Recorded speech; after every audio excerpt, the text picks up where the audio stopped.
biblical and historical. And the number they all came up with is 173,880 excuse me, 880 days, which leads us up to April 6th, 32 AD, the exact day of Palm Sunday. Palm Sunday, such an important event that is mentioned in all four Gospels. That unique day in all the history of the world when the Son of God would enter Jerusalem, riding on a donkey, and be hailed as the Messiah for the very first time. People lined the streets and welcomed him by the waving of palm branches and shouting, Hosanna! Blessed is he who comes in the name of the Lord. Blessed is the King of Israel. John chapter 12, verse 13. Palm Sunday, also called the triumphal entry.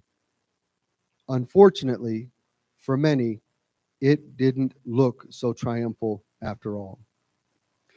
What started as a hero's welcome, people rejoicing at Jesus as he's coming into Israel, waving and laying down palm branches as a sign of victory, and spreading their cloaks on the road like rolling out the red carpet, didn't go so well.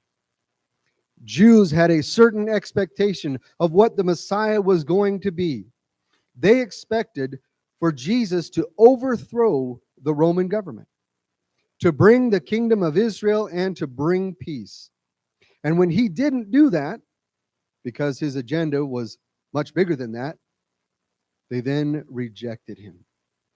The heroes welcome, the Hosanna, Hosanna in the highest, a week later turned into the cry, crucify him, crucify him. The Jews were expecting peace and deliverance from the Romans. But little did they know that Jesus came this first time to bring them a much greater plan: peace and deliverance from their sins. Most of the people of Jesus' day missed him. And he was standing right in front of them. So Jesus wept for his people and for his city. And I'll close with this. Palm Sunday future. Did you know that the Bible tells us that we are going to have a do-over? Amen.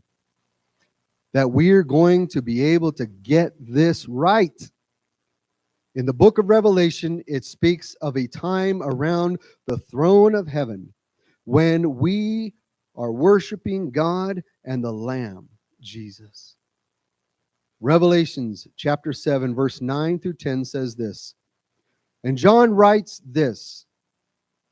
After this, I looked, and there before me was a great multitude that no one could count, from every nation, tribe, people, and language, standing before the throne and in front of the Lamb. They were wearing white robes and were holding palm branches in their hands, and they cried out in a loud voice, Salvation belongs to our God who sits on the throne and to the Lamb. One day, there's going to be a Palm Sunday done right, where everybody is rejoicing, nobody is rejecting, nobody is weeping, and we're all celebrating Jesus and worshiping around the Lamb, and I look forward to celebrating that day with you. And Blanca says she loves each and every one of you. Can we please stand?